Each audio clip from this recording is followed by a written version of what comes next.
When I used to work in London, I'd sneak away on my lunch break and slip into the British Museum. I'd pick one exhibit, maybe two, and just stand there. Whether it was a faded fragment of papyrus, a Greek statue, or a glinting scarab from ancient Egypt, I always found myself quietly amazed. It wasn't just what I was looking at, but what it had been through. Who had made it, held it, lost it, what it had seen. There's something quietly powerful in museums, where time can slow down and you can be transported to another era, where history still whispers if you're willing to listen. For tonight's episode, I invite you into one of those spaces. I'm going to take you on an after-dark tour of London's Natural History Museum, where you can wander, undisturbed by crowds, among some of the world's most extraordinary natural treasures and scientific wonders. Before we begin, here's the quick ad break that keeps this free content possible. To go ad-free, subscribe via the link in the show notes. Alright, now back to Nightfalls. You're in South Kensington, London. And even though you're surrounded by the noise of the city, the rattle of the tube, the purr of traffic, the sounds of phone conversations, and snatches of radio shows, you feel a sense of calm come over you as you turn into the wide avenue of Exhibition Road. The late afternoon sun casts long shadows down the grand facades of the museums and galleries that line this Kensington street. The Victoria and Albert Museum, the Science Museum, and your destination, the Natural History Museum, a sprawling complex that looks, from some angles, like a castle, and from others, like a cathedral. The museum has been built with warm terracotta stone, and its walls are decorated with intricate carvings of leaves and flowers, of creatures both living and extinct. Ornate towers sprout from its roof. Arched windows with silvery glass offer glimpses of the museum's collection. The silhouette of a dinosaur skeleton here, the outline of a specimen cabinet there. You've arrived too late in the day to go inside. Instead, you set out to explore the museum's gardens. Though they are far from hidden, these lush green gardens have the feel of a closely kept secret. Stepping out of the city's bustle and into the gardens feels a little like stepping into another world. As you walk along the garden paths, you notice the changing light catching on leaves and petals. The industrious way the bees and butterflies go about their routines. The air smells fresh and green, a welcome contrast to the bustle of the surrounding streets. As the sun begins to set, the carefully tended garden beds glow in the deepening light. You wander through a stretch of grassy meadow where native grasses and wildflowers ripple in the gentle evening breeze. The gardens are designed to mimic different ecological habitats: grasslands, wetlands, and woodlands. You hear the sounds of the wetlands, the buzz of dragonflies, the deep croaking of frogs, before you see the calm, clean pools of water. They lie flat and mirror-like, bronzed by the sunset. Finally, you come to the cooler and darker woodland section where native trees create pockets of shadow. Cocooned by trees, you find it hard to believe you're only moments removed from one of the city's busiest streets. The woodland thins. As you step back into open space, You note how the quality of light and air has shifted. Shadows pool across the garden, and the air is a little sharper, a little crisper. Soon the sun will have disappeared completely, and evening will have properly set in. You begin to make your way around to the museum's main entrance. It's closing time. 6 o'clock has arrived, and the last visitors are making their way out through the museum's great arched entryway. Some walk out quickly, talking to each other about dinner plans and tube journeys. Others are slower and stop to look back over their shoulders before they leave, as if, mentally, they're still walking through the museum's echoing corridors, surrounded by dinosaur bones and meteor shards, fossilized plants, and glittering gemstones. You sigh and tell yourself next time you'll come here earlier.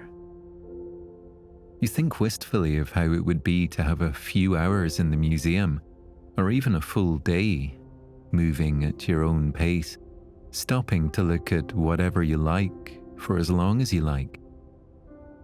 Next time. But see there, by the staff entrance, someone is waiting for you. A museum keeper approaches with a warm smile and a set of heavy keys. They explain that tonight you've been chosen to help close the museum. The task is simple and unhurried. Wait for the building to empty completely, then move through the galleries, switching off the lights as you go. There's no rush, no schedule to keep. You may linger as long as you wish beside any exhibit that captures your imagination. When your journey is complete and you emerge into the night, simply lock the door behind you. With the keys secure in your pocket, you step inside.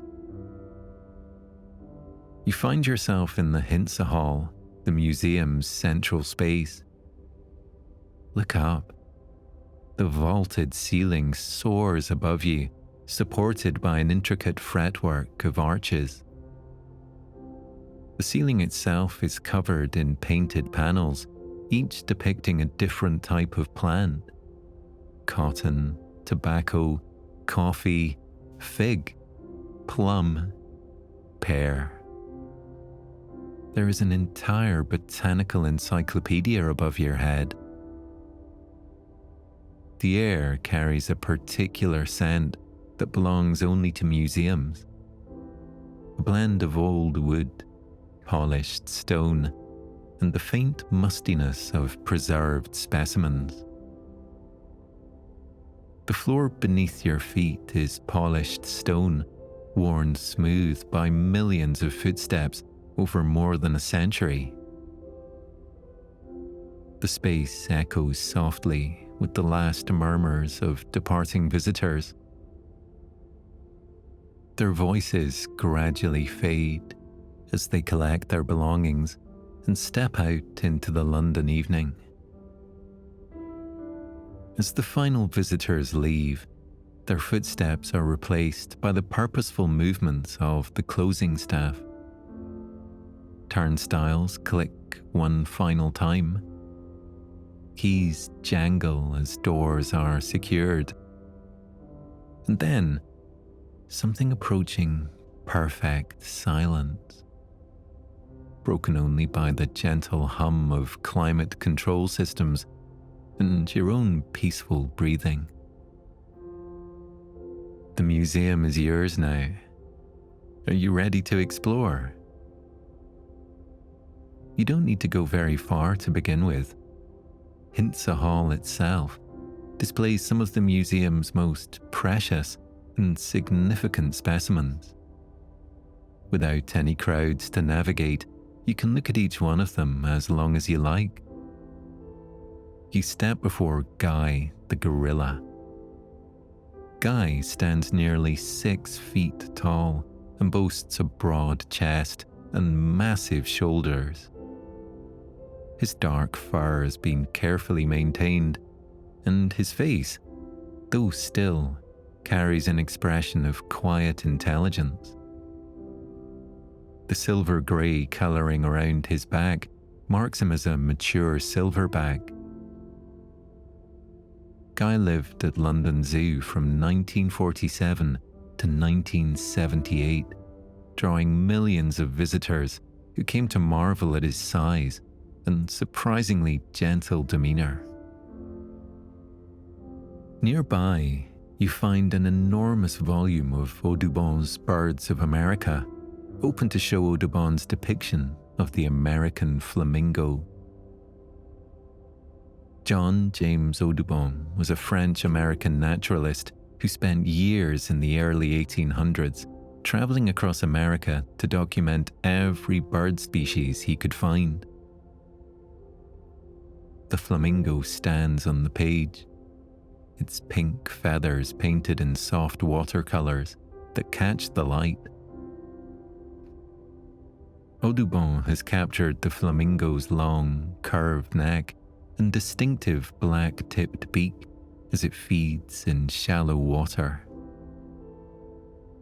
Each feather is carefully detailed, from the deep pink of the wings to the paler shade on the chest.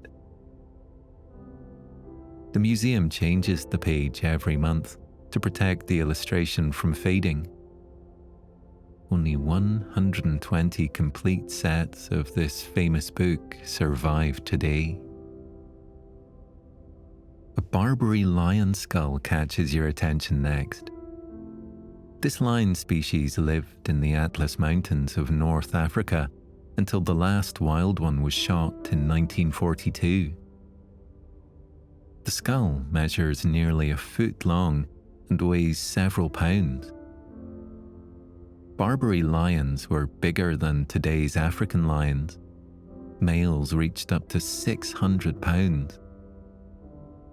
This skull came from a male that lived at London Zoo until 1908. You find yourself drawn to a collection of ammonites gathered by William Smith, the father of English geology. These spiral fossils range in size. Some are small as coins, others large as dinner plates. They once swam in ancient seas that covered much of Britain millions of years ago. Smith's careful mapping of these fossils helped create the first geological map of England. As you gaze at their perfect spirals, you feel almost dizzy contemplating the vast sweep of geological time through which these objects, once living creatures, have survived. You could linger here for hours, but you feel the pool of as yet unexplored wings of the museum. You turn off the lights in the Hinsa Hall and begin to explore the galleries beyond. You move into the darkened halls of Dinosaur Gallery. As you enter, motion sensors activate subtle lighting. In the newly illuminated darkness, you see a collection of dinosaur skeletons. At the center of the space is a magnificent Tyrannosaurus Rex skeleton, posed in mid-stride as if still stalking its prey after 68 million years. Its skull alone is massive, filled with teeth designed for crushing bone. Yet there is also something beautiful in the elegant curves of its vertebrae and in the surprising delicacy of the smaller bones. Nearby stands an iguanodon, one of the first dinosaurs ever discovered and named. Its story is particularly English. Found in the rocks of southern England in the 1820s, It helped scientists to articulate the very concept of dinosaurs. Though their understanding was far from perfect. In fact, the skeleton's unusual thumb spike was once mistakenly placed on its nose by early paleontologists. A triceratops skull draws your attention next. The 3 horns that give it its name are impressive. 2 above the eyes stretch nearly 3 feet long, while a shorter horn sits just above the nose. This plant eater used its parrot-like beak to slice through tough vegetation 68 million years ago in what is now North America. As you move among these skeletons, you think about how long they've existed, some of them up to 200 million years. You think about how painstakingly their bones were dug up out of the earth, how carefully they were reassembled. Perhaps it's time to leave these particular skeletons in peace. You switch off the lights and leave the dinosaurs in darkness. The Mammals Hall opens before you like an underwater cathedral. Suspended from the high ceiling, the skeletons and models of whales and dolphins seem to swim through the air above your head. At their center is a life-sized model of a blue whale, the largest animal ever to live on Earth. Its size is humbling. You stand beneath its massive bulk, marveling at the gentle curves of its body. Around and above the blue whale, dozens of other models and specimens hang from steel cables. A bottlenose dolphin's sleek nose points downward as if diving. The massive jaw of a sperm whale stretches 12 feet long, lined with cone-shaped teeth. A pilot whale's rounded head hangs at eye level, close enough that you can count the vertebrae in its spine. On the ground, you're back on Earth again, though not Earth as you know it. You walk instead among skeletons and models of Ice Age giants. The woolly mammoth skeleton towers 9 feet high, its tusks nearly touching the ground. Brown patches on the mammoth's bones show where the original fossilized remains have been filled in with plaster. Nearby, a now long extinct Irish elk spreads antlers that span 12 feet. Each antler weighs over 80 pounds and is covered in points that branch like tree limbs. Glass cases around the room hold bones from mammals still alive today. A tiger skull shows inch-long canines. An elephant's massive molar is ridged for grinding tough plant material. A bat's delicate wing bones are thin as paper. You switch off the lights. In the darkness, the whales become invisible, though you can still sense their presence hanging above your head. Your journey takes you deeper into the museum, to the vault, where some of the museum's most fantastic geological specimens are displayed. The dragon sits in its own case, a specimen of crystallized gold that formed delicate, branching structures underground in Venezuela. The pure gold catches the light like metal coral, each branch no thicker than a pencil. It weighs just over 2 pounds, but is worth an eye-watering amount of money. On to the next glittering display, the Aurora Pyramid of Hope. This stunning arrangement fills a central display case with 296 naturally coloured diamonds arranged in order of hue. Blues, yellows, pinks, and greens create a spectrum that shifts as you move around the case. The largest stone is a 31-carat red diamond, one of only a handful known to exist. This is the world's largest collection of naturally coloured diamonds. The Devonshire emerald sits alone in a corner case. This 1,383-carat crystal was found in Colombia and donated to the museum by the Duke of Devonshire in 1926. Under the lights, you can see inclusions trapped inside the green crystal, tiny pockets of the fluids that helped form it millions of years ago.